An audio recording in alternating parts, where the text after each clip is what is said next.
There you are. Okay. Yeah, it's just being slow, but good. And then gallery view is in the top right corner. Yeah, it's done. All Done right, and done. we are It's on just it. you and me. Oh my gosh. I was starting to feel like my mom for a second. Like how older people don't know how to use the computer. It's not working. I'm hitting the button you're telling me. Oh, well, I'm glad we figured it out. That's so funny.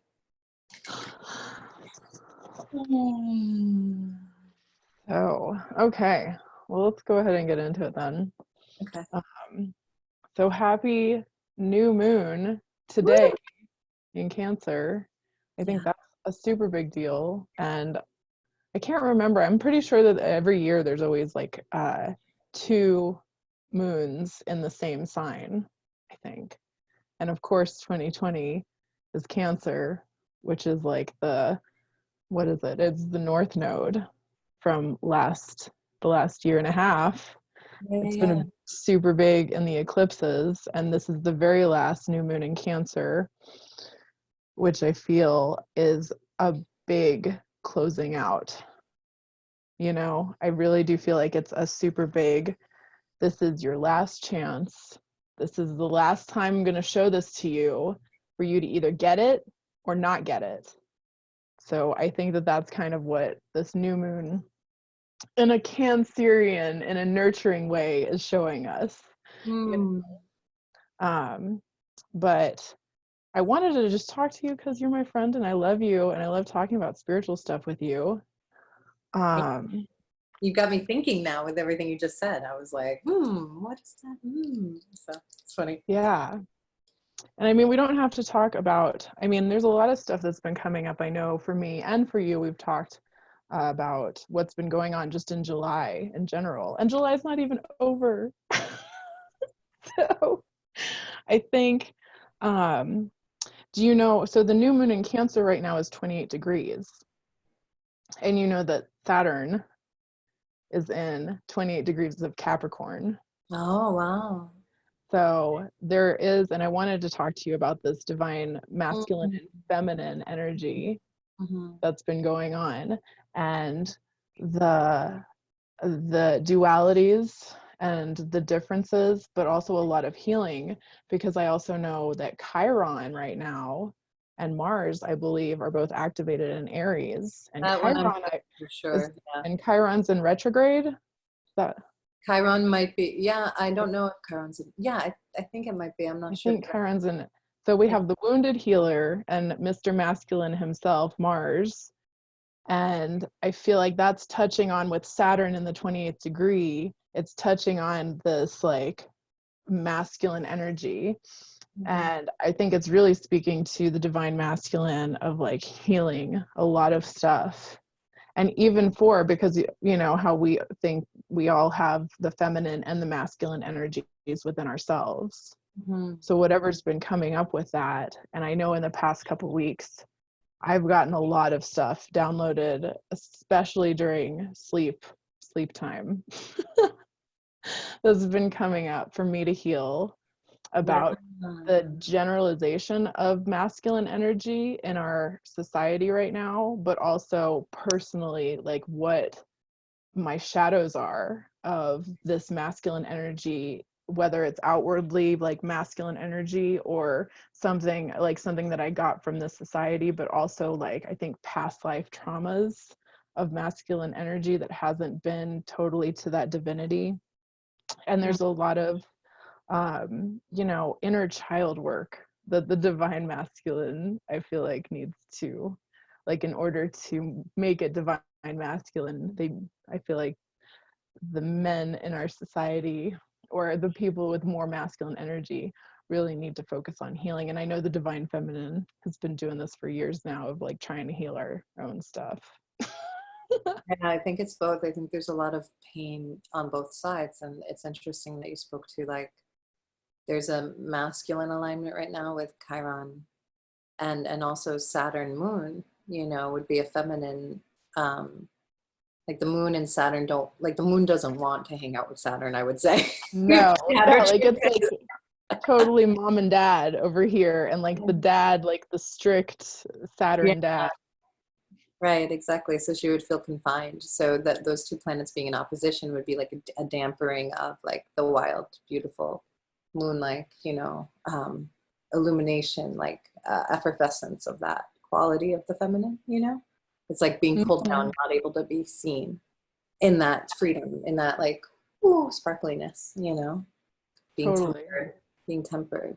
And then if the masculine and Chiron is like, it's like shooting somebody in the foot in a way who's like trying to run a race, And it's like, but like in turn, like the developmental qualities that get nurtured from having that wound are make you a better man, which is what you were kind of wrapping up with saying. I Yeah. feel, yeah, and I do feel like Chiron has, I almost feel like Chiron and it has a little bit more of the feminine energy because it's the wounded healer, Hmm. and I feel like in the general sense that the feminine energy are more healers in general. So it has that ability to be compassionate. But that's not our man in society right now, like but that's where we want to be, is like having that compassion still and that ability to hold the feminine, I think, Hmm. instead of, suck it up, be a man, See you what you're know. saying. It's not a warrior aspect since it's more nurturing. And it can be, I feel like Karen, like it can be, I feel like, but when it reaches that divine level of, really like, I'm not going to be a victim anymore. Mhm. I'm going to own all my stuff. And I think that what Chiron is saying right now to all of us, masculine or feminine or whatever, like, own your shadows. And I know you were talking about shadow work, and I think that Chiron has a lot to do with like, all right, we're going to bring all this stuff up to the surface for you to actually see what's going on in your subconscious and what programs you have. And so now here it all is. What are you going to do about it? And the victim mentality is, oh, poor me, like, oh my gosh, like my life was so hard and I had to go through so much. And yes, I feel like we all had to, but at the same time, I feel like there has to, like, we can't repeat the same story, and this is exactly why. It's like, all right, here it is, you either let it go or it's going to hold you down. Amen. Yeah. Yeah. There's one of my teachers, John Wineland, is like a tantra, yoga, sex, life coach guy. Nice. And I'm sure he would not like that description, but anyway.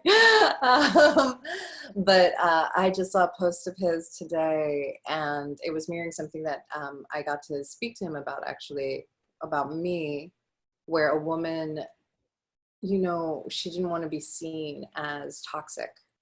And so talking Mm. about shadow work, right? So, but she was thanking him because she was like, oh my God, like once my small group, I guess she's in one of the longer retreats that he does. And she's like, my small group like held space for me to like just own, like, I'm toxic, I'm toxic, I'm toxic.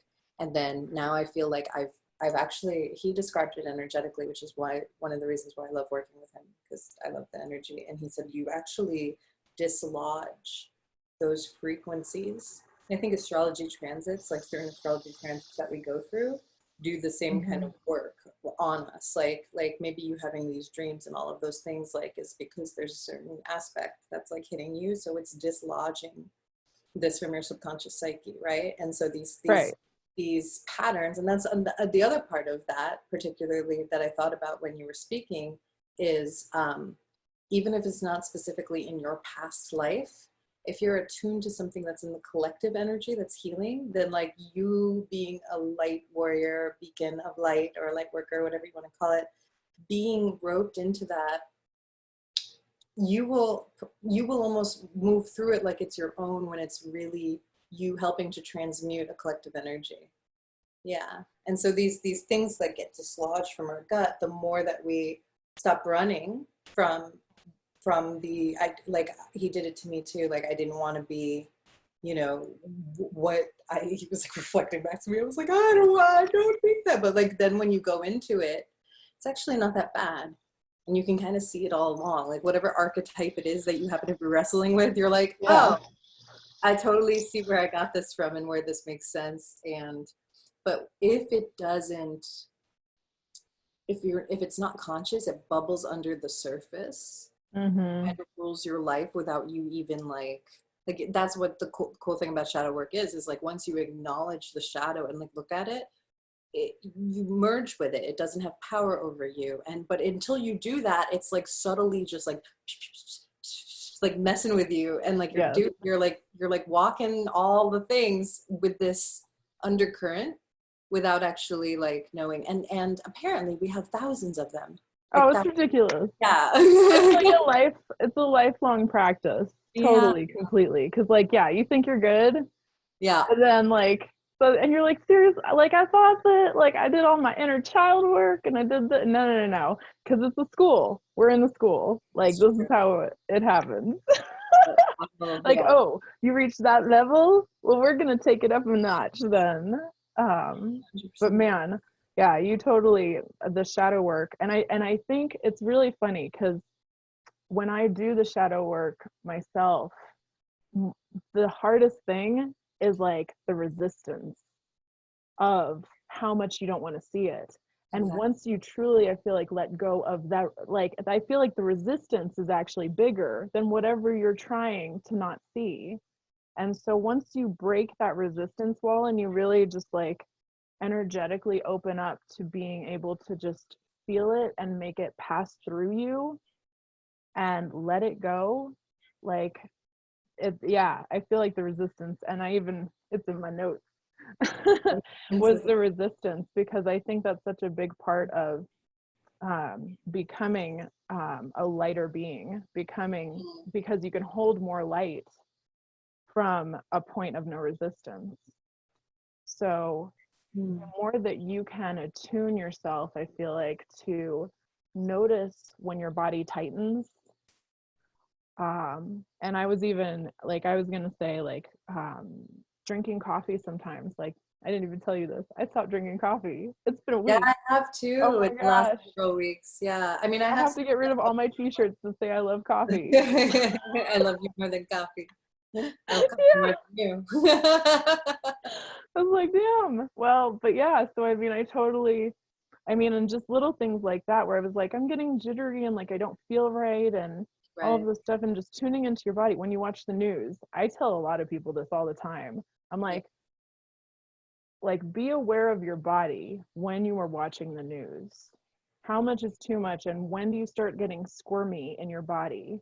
When do you start feeling like what you're seeing Mm-hmm. is really affecting you? Mm-hmm. And then is it something necessary for you? You know, I think that that's a super big thing that a lot of people do, that are just programmed. You program yourself to do these things because that's what's expected of you. That's what, you know, their parents did, and your parents did, and you know, everybody's telling you to do. And I feel like, yes, at a certain degree, we all have to be informed, but you have to understand that. And I'm not going to get into like conspiracy theories or anything, but the news is programmed with fear, bottom line. So how much fear can you take on before it's too much? And I wanted to actually, when you were saying about the empaths, like, because of the light worker souls and all of these things going on, you're right, we take on more than is even just us Yeah. to transmute into light. And so again, being an empath, you have to be really aware of when you're getting sucked into it, when it's overtaking. I mean, social media is a big deal. News, TV programming, you know, why do they call it programming, huh? Like, it's a little, you know. Heard anybody say that? That's hilarious. Social media can become very addictive because I notice your sixth chakra from taking in a lot of screen. Your sixth chakra, so Mm, the third eye. There's a mhm. like it spins it out of uh, smoothness in a way. Interesting, yeah. I notice that in my own self. I notice that if I'm like too plugged in also to, which, you know, that to be honest, that might be actually some of my like fragmentation before the, for those of us who are listening before the thing, I was just talking to Tahlya, you know, like I've been a little bit like, not on edge, but like I have a lot of pots. You know how they say you have your hands in a lot of pots? I have my hands in a lot of pots lately. But all of that, that's scattering of energy, I Yeah, deal with like that's all can be from like consuming too much news or media and social media. And so my life, especially over like these last 5 years, has been this dance of like being able to be accessible for people. So because if you're the best healer but you're living under a rock, you're not very helpful. right. What I mean? So Yeah, it's like like there's that, yeah, that balance of like, I want to be out there changing everybody. It's gonna yeah, happen. Like yeah, I'm the inspiration. And then like there's that other part totally where it's yeah. like, Of, can of I just, being within, of can like, I just wow, meditate 24/7? Because like, you're much clearer when you have a practice of going with inside yourself. You're the antenna, really the literal energetic antenna at the top of the head are like more receptive to spirit and downloads, like the less connected you are to mass consciousness media. And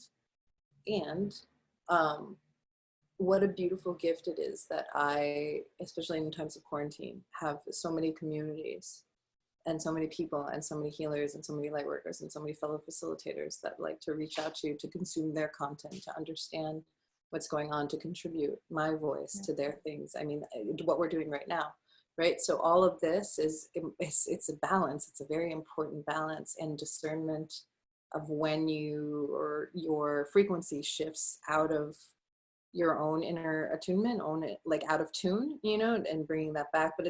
But the transition points are challenging sometimes to like get us, because they can be very sticky, totally. and we're not perfect beings. So like we could want something, we could be chasing something else, we could be like, no, can't have any of it. I'm going to go on a fast of social media, so Yeah.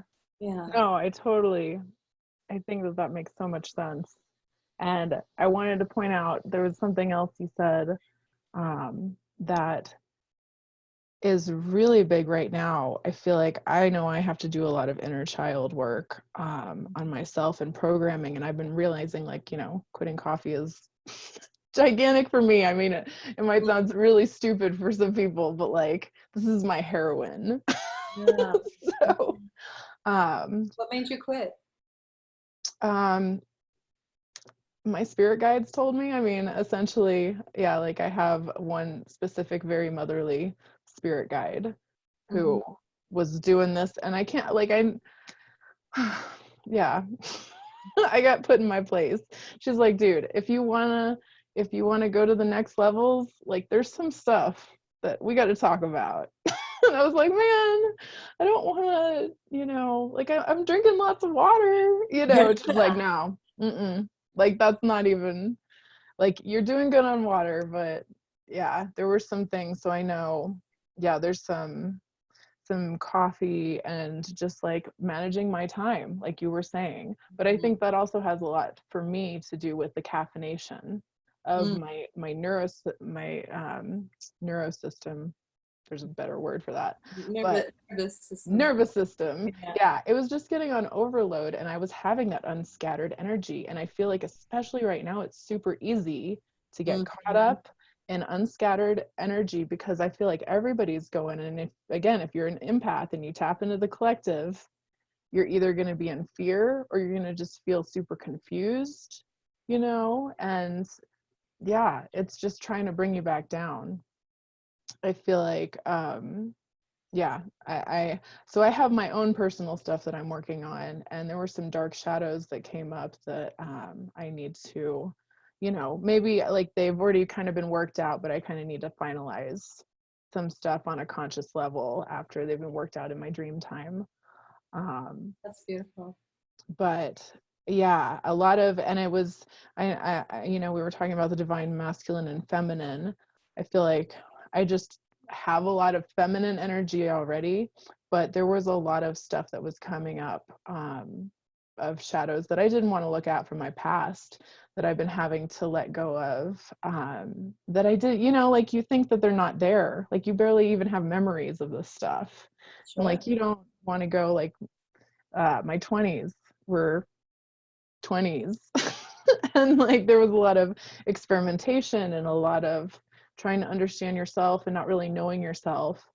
And now now spirit is asking me to heal some of the mistakes that I call mistakes that were made in order for me to learn super big lessons that I, had experienced during those times, and like, a lot of it has to do with the Me Too movement kind of stuff, where I just go ahead and I have to own, like you were saying, self-compassion and forgiveness, because a lot of that stuff that maybe something was done to me, but then there was also on top of that, I put myself in that situation.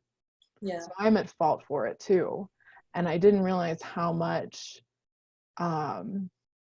that I still need to grow and learn from like that underlying guilt of like, yeah, it's easier for me to forgive the person that did the really nasty thing than forgive my own self for me putting myself in that situation because of ego circumstances, because my ego wanted to feel inflated, because I wanted to feel special, because of all of this stuff on the outside. And so I just feel like that's a lot of stuff that I need to work on. And actually, I might need to let go of a whole like year. Like, That's beautiful. but yeah, so I don't know. And I wanted to, if anybody else is having issues with their dreams or sleep time, I feel like, because I've talked to a couple people who have said the same stuff, that I've been super tired, like going to bed at 9. I'm not a 9, like go to bed at 9:30 person, like, 11 is my time. So and just like stone tired, just like I can't even keep my eyelids open. I don't know what's going on. Now this could do with the coffee, me quitting No, coffee. I think it has to do with your being recalibrated, and during the dream time, we go through phases of that. But that doesn't always happen. You're not always having download dreams, but like when you do, like, it's like you're going to temple early. Right. You're getting rest, and then you have a big span of being taught. That's beautiful, Chef. That's beautiful. Yeah. So it's super intense. But I also noticed, and because, like, and then you get up at like, anywhere from 2 to 4 in the morning, which is spirit time, of That's like, great, and you're doing that too. yeah. So Oh, that's been happening. But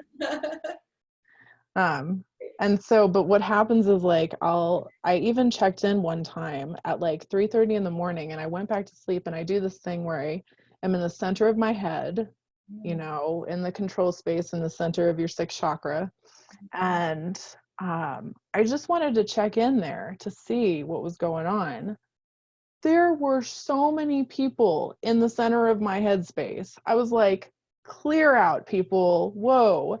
I did not realize that when, you go on astral or whatever, like your body is kind of left there and you need to like protect it. Yeah. So I just want to let everybody know that if you're having trouble sleeping, I've been having, like, some dreams are good, some dreams are very uncomfortable, and some dreams are not okay at all, but it's just the shadow purging itself of, and then you kind of just do the other work in the conscious mode in your waking time. But I've been white sage. White sage has helped me out so much, and I can feel the difference. Like I can actually palpably feel the difference, which I feel like for a long time, sage and just like the intention and doing it is nice, but like there's so much validation now in lighting the sage and then just really feeling it neutralize your energy, and aura and like whatever the yuck is that's like surrounding you, and then cleaning that out, and then I've been calling on my people are Jesus and Archangel Michael, and then I have my spirit guide David. And I try and call on them for protection when I go to sleep, so that, right before I go to sleep, you know, there's nothing to worry about. My body is safe. I sleep with my crystals as per normal. That's beautiful. Have That's very elevating that you sleep with your crystals. That's huge. I love me some selenite. Really, that's beautiful. That's like very angelic and awesome. Yeah. Maybe I should start sleeping with some selenite to float away during the dreams. Yeah. Well, I don't know. I try to ground too. In fact, I ground my bed, before I go to sleep now. I've been grounding my bed to just let all that stuff, all the energy, stuckness or anything that decides to like come around my bed, it's going to get grounded out into Mother Gaia. Beautiful. So, Yeah, so those are my main energy things that I've been feeling for July. I guess what's been coming up for you? Well, I want to speak about a couple things you spoke to. Yeah. Thanks. First, the small thing first, white sage.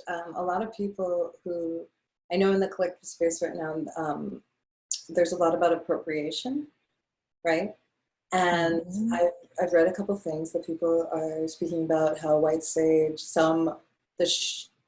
I want to say Shumash, but I don't think that's right. But it's a tribe that begins with a C in California. Um, was saying that the native lands that grow the sage, they're being over harvested. So then there's a bunch of people, in our space are like, you can't burn white sage, you can't burn white sage.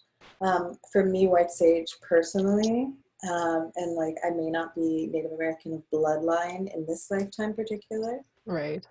but white sage personally is one of my deepest medicines. Like I don't really resonate with Palo Santo. I don't resonate with certain things. So I feel like I'm very conscious and I burn it with deep intention and deep prayer, and I use it for my clients. And it's one of my sacred medicines. So anybody who listened to you and was like white sage and was like, I just want to preface that, and that it's really important, and that one of my friends brought up a point that said, we've all had many lives and we've all had many nationalities and different ways of being. And so appropriation is to be respected, but it's also, when our initiations come from different sources in life, whether they be, just our life, our day-to-day life in the universe. Like I have owl feathers from just experiences that I've had, right? But I never had elders. In fact, a big part of my earth walk, which this would be something that I'm experiencing actually. This is a little bit personal, but I want to get back to the Me Too thing. So let me say this little personal thing and then talk about the Me Too thing. Yeah. That was super, super powerful. Um, my personal thing, I've been working with the archetype of outcast in my life and in my Mm. space. And I've been noticing I had a dream last week on Wednesday. And then on Thursday, I had the exact experience of the dream in real life, except the person who was the person in charge, who was like outcasting me, was a different person in real life than the person in my dream. But I went through the whole experience on Thursday, felt all the feelings, and then like hours later was like, didn't I record something about, and like what I said in real life, like forgetting about the dream, was exactly what was said to me in the dream. It was exact. And it was about Wow. like, you don't belong here, like different things like that. So I was like, you're not like the other people. So I have I have a meeting with my therapist on Friday. That by the way, people need coaches and counselors. People need therapy. People need Everybody. therapy. Everybody has PTSD. Everybody It's a needs thing. people to talk to. And I want to talk to him about this because he is a soul therapist, so he does parts work. And parts work is really beautiful because the merging of all of these teachers that I have in my life, of the parts of the shadow aspects of ourselves, these are all parts of ourselves. They're all archetypes and they all sit at the table like of us. And some of us like are driven by we are either driven by these parts and they're unconscious and we don't really know, or like we are like, this part of me is doing this. So right now what's happening in my inner space is that my outcast archetype is like speaking, and like there's something that he wants to share with me about why it's been with me my whole life, perhaps, because it's really seriously like since kindergarten, like I have had Yeah. experiences of like, we are a group and you are outside of the group. I'm like, okay. So there's something there and a messaging for me personally. Do you want to say anything, and then I want to go back to your Me Too stuff, or go ahead?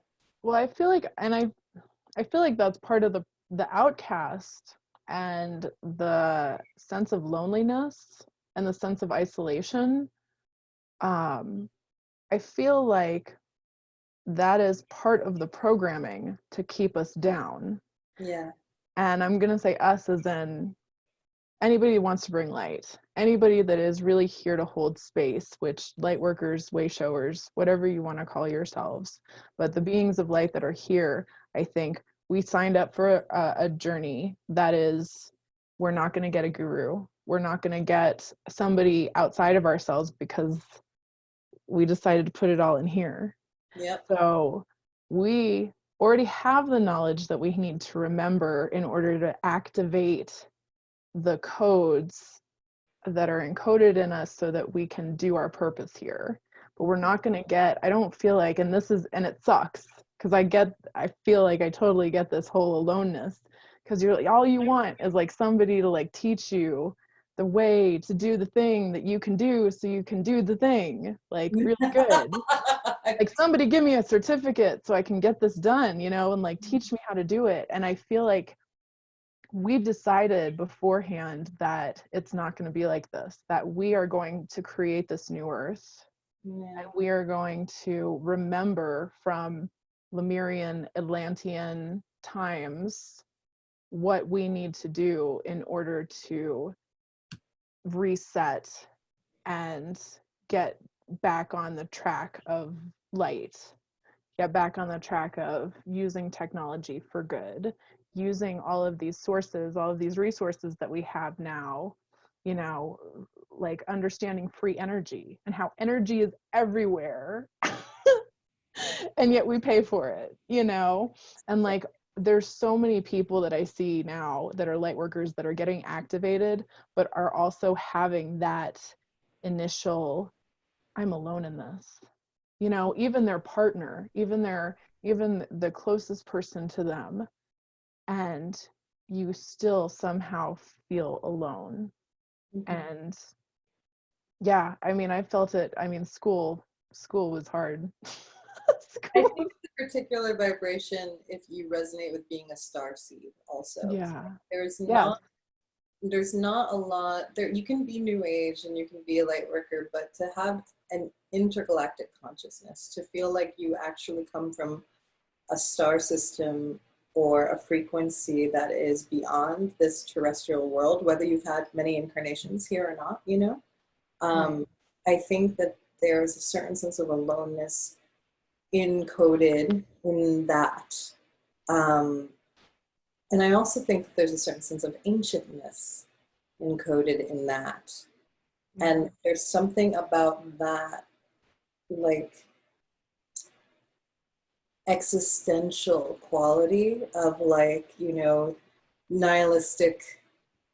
It's kind of all for a non-purpose exist, because truly, if you zoom out enough, like, everything means everything and everything kind of also means nothing, and Mm-hmm. so I think that there's some kind of, or like tragic beauty, or like Yeah. ancient sadness, like these things, grief as a force of nature, like these things are deep and primordial and ancient, and at the same time epic and beautiful, and like the only thing to believe in, right, these very Right. things, but also um futile in one way, and I don't know, I feel like there's a certain sense of that sadness like encoded in like very old beings that have seen a lot of grief and have seen a lot of suffering, and kind of understand that we're in service indefinitely to this very mystical primal force that none of us quite really own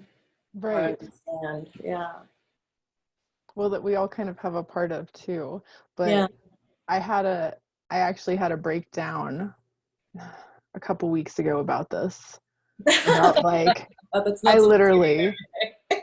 it was I don't want to get out of bed. Like, Mhm. what is the point? I and I mean like and I get to these spaces, but when you start getting to like that low space of like like somebody else would be a better mom for my son, and there's no point in me getting up and like I don't know what to do with my life because everything is falling apart. And like then there's this part of me that's like, you're in a transition, the universe will provide, you can trust the universe. And I'm like, I don't want to hear that. I want to hear that right now. There's no proof. This is all 3D. And like I feel horrible, and I don't know, like I just either want to do my purpose because I don't want to leave here without doing my purpose, or if I really just don't have a purpose, let me go. I'm done, you know? And I thank God Papik was there. Like, I was like, I This is what their can't partners are do for. this. Girl, you're crazy. Come down. Come down Yeah. off the witch. Get off the tower. Right. I was like, dude, like something, and thank God, like I warned him earlier that week. I was like, I don't know what's going on this week, but I've been crying and then I've been laughing and I've been crying and I've been like, like that kind of, I was like, so I'm warning you this weekend. And I feel like Saturday was fine, but then Sunday, man, I was like, I'm not doing Sunday. Nope, I'm not having it. So I totally broke down, and I think just either writing it out or being held, if that person is there, then just being held was really amazing. And I'm really glad that he was there, even though at the time I didn't want him to be there. I was like, no, like everybody, get away from me. Like I'm icky and I'm toxic, and why, like you don't have, you feel like you don't have any friends, you're lonely, there's no support system, what's the point, kind of thing. Yeah. And so I totally feel that I understand what you're saying about all of that. And then not even like I've been connecting with Gaia, which I feel like is a very good thing to ground, because in times where I'm just like, no, I don't want to be here, having a thought of, I'm for the earth.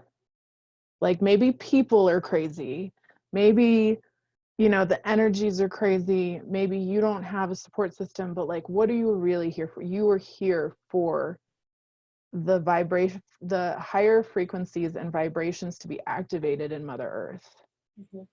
And that's not a person.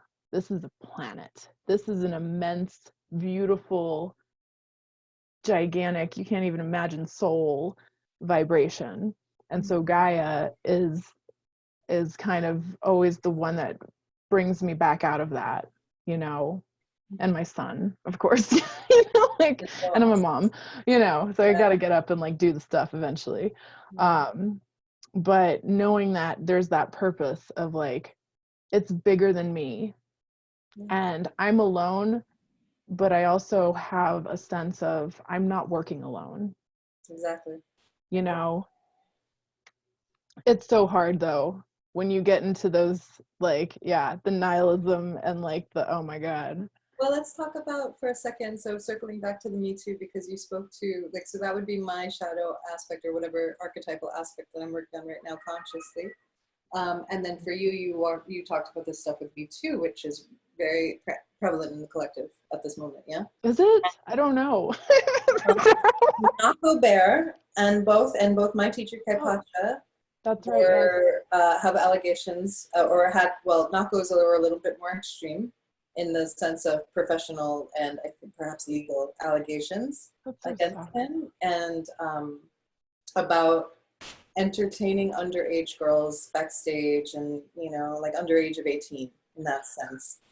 Go ahead. Well, and also I noticed that there's also the child, what is it? The child trafficking is coming up so big right now. Exactly. And and just the horribleness of the child trafficking, and then all of this other stuff about like pedophiles, and the Pornhub is, like, I think something's going on. And all the men who are in power. I mean, I'm seeing this weird conspiracy thing about like Oprah went to Jeffrey Epstein's place and knew and hugged Harvey Weinstein once, so therefore she's in on it, and Tom Hanks is in on the pedophile, right? You know what I mean? Tom Hanks.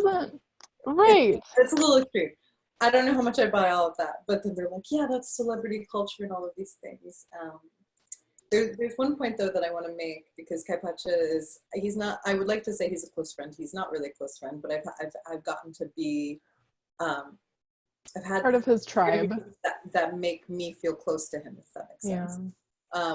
And something that you spoke was exactly what I witnessed throughout, like, on the July 1st, he had two people who were on his astrology team turn against him and publicly slander him about money on Facebook, and also about knowing that he had basically cheated on his wife with some festival girls One of them was a longer term person. This person who I actually met, so I know her character and such,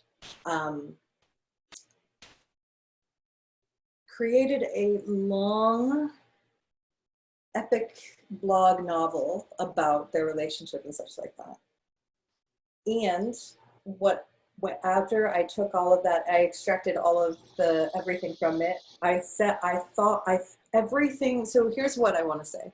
Everything that you shared about me needing attention, me wanting to feel special, taking ownership for where was my ego seeking, wounded, and what was I looking for to lead me to act that way, so that I, in a way, for lack of a better word, was perpetrated against, and put me into a victim role. But a victim role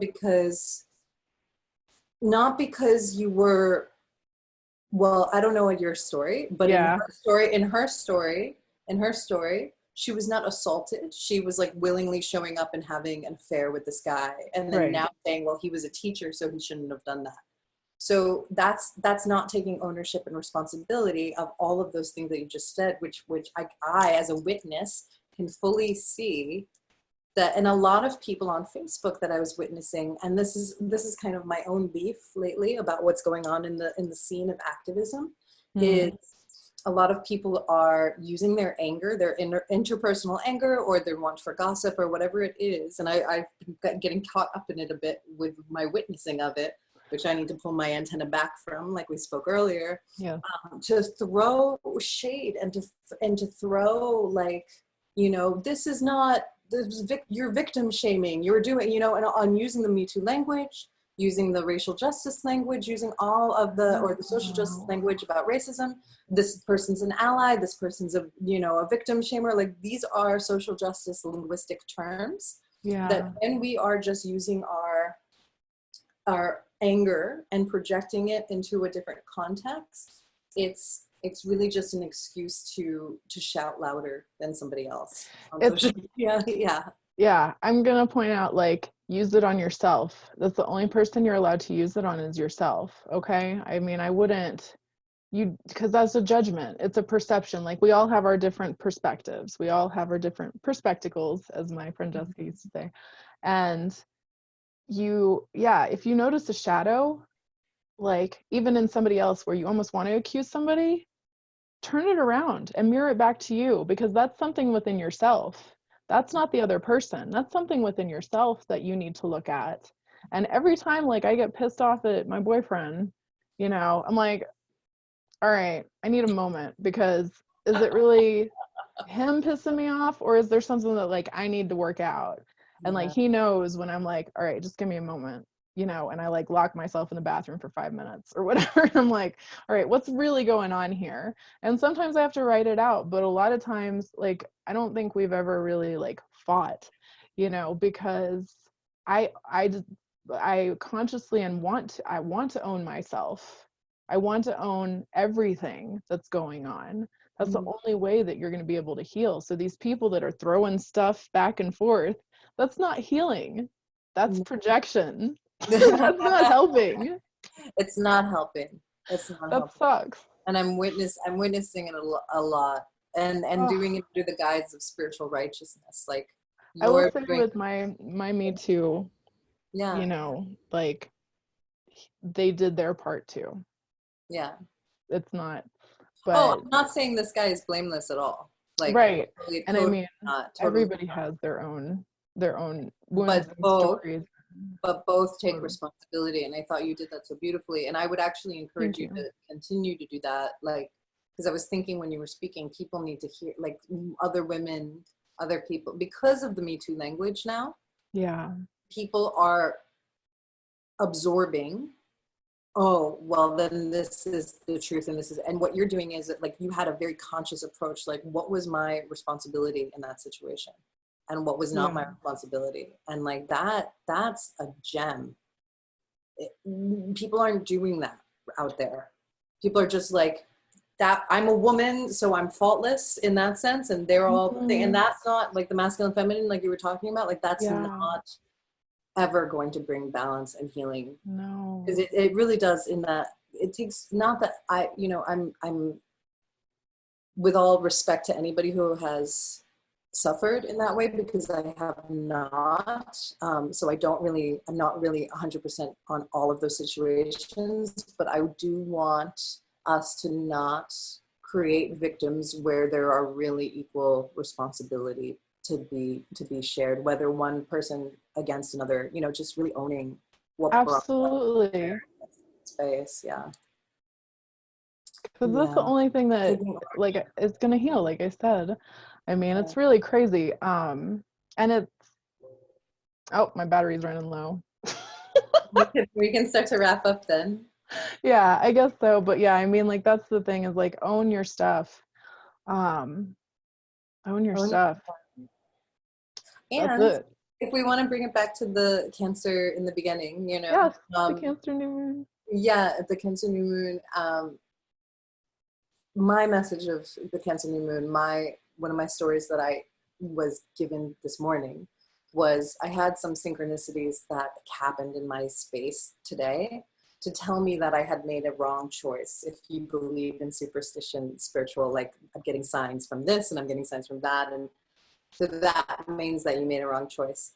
And like, I would say for like, if I go back through the last 6 years, probably like 2 years ago, 3 years ago, maybe, I would have beat myself up so much for making that wrong decision and thinking I was off my path and being really superstitious Yeah. about, you know, really exacerbating all of these negative things in my own being.